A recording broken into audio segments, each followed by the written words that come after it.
Hello and welcome to Realeconomy. Russia's war in Ukraine is first and foremost a tragedy for the Ukrainian people, and Europe's immediate response has been to show solidarity and to help the refugees. Now, as food and energy prices are soaring, and with the need to end dependency on Russian energy, what does the war mean for the EU's economy? Well, that's the question being asked at the Brussels Economic Forum here later this month. To get the conversation started, I'm going to be speaking to Gita Gopinath, who's the number 2 at the IMF in Washington, to get a global perspective. How far-reaching will the economic impact of the war be on Europe, and what will it mean for our everyday lives? The war in Ukraine will have a significant effect on almost all of Europe.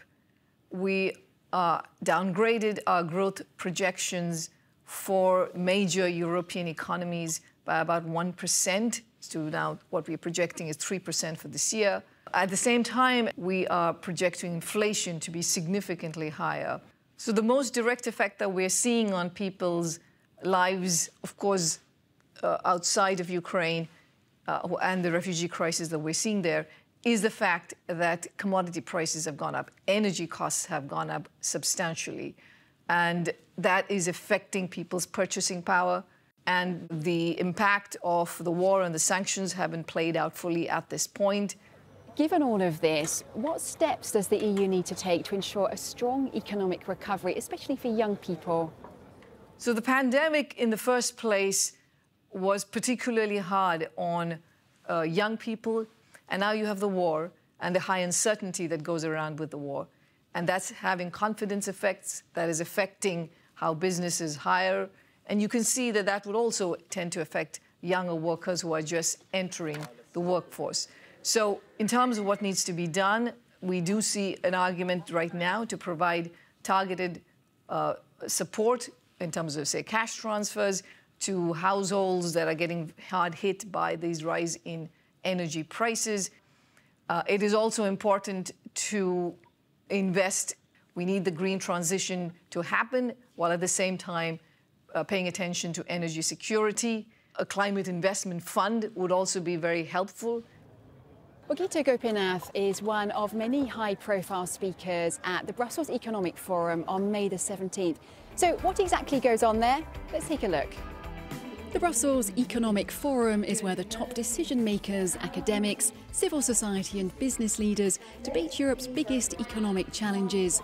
The EU's flagship economic event has been running for over 20 years. 2022 is the European Year of Youth. But right now, what kind of future awaits the next generation? Guillaume Desjardins has been investigating. To answer your question, Naomi, I've jumped into the future and I'm turning to some of the young economists and politicians who will be present at this year's Brussels Economic Forum to ask them what they expect from the future.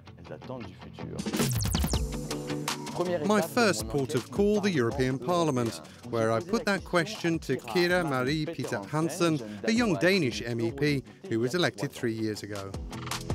I'm afraid that we won't reach the climate goals, and I'm afraid that we will see in Eastern Europe and bloc going backwards on democracy and on human rights, and that we will face challenges in our democracy, and that we will be standing in a new Cold War, so to say. But at the same time, I'm also very hopeful, and I think we can manage all of these crises. And also looking at the young generation, and that really fills me with hope. Each generation has its own share of challenges, but those facing Generations Z and Alpha seem colossal. The financial and economic crises stemming from 2008 and now the COVID-19 pandemic, the climate and environmental crisis, a democracy crisis and the war in Ukraine, and the technological and digital revolutions which will shake up the world we know.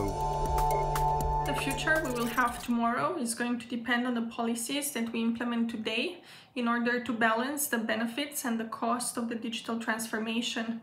And I think around the world, governments need to be careful in how and when to regulate these technologies, because too little regulation is going to harm individuals, but too much regulation can also harm them, and it can also harm economic growth. Moving forward with both the green and digital transition will be vital for this generation born with a smartphone in their hands. But how do we make sure that these big disrupting trends won't increase social inequality? I think everybody can do a part by changing their behavior, but obviously there is only so much we can do. I think it's really also up to the politician to set out basically a framework that allows us to reduce these carbon emissions and incentivizes these changes in behavior that we will need to confront this climate challenge. And the European Union is doing a lot on that front. Between the climate crisis, robotic automation and the threat to democracy, the world is rapidly changing. And so, Naomi, the next generation will do business, work and consume in a very different way from previous ones, having to adapt to the new world and shaping it in their own fashion. Thank you, Guillaume. So what economy are we handing down to the next generation, and what needs to be done now to make sure it's in good shape? I'm speaking to the European Commission's Executive Vice President and Commissioner for Trade, Valdis Dombrovskis. What steps need to be taken to ensure a strong recovery for Europe? First of all, obviously, it's important to work to stop the war in Ukraine. I think it's an aim which we must pursue on its own right, but it's also clear that the faster we stop the war, the better it allows also economy to recover. It's important that we strengthen the resilience of European economy, that member states are putting the financing available in recovery and resilience facility in good use. Also, it's clear that we must move away from our dependency on Russia's fossil fuels. We heard MEP Kira Peter Hansen say she's concerned that we won't meet the climate goals. Do you share that concern?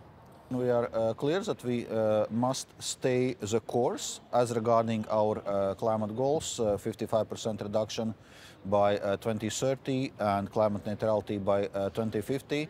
And I would say the fact that we are now accelerating, moving away from Russian fossil fuels is not contradicting this, because that's exactly the aim of the Green Deal.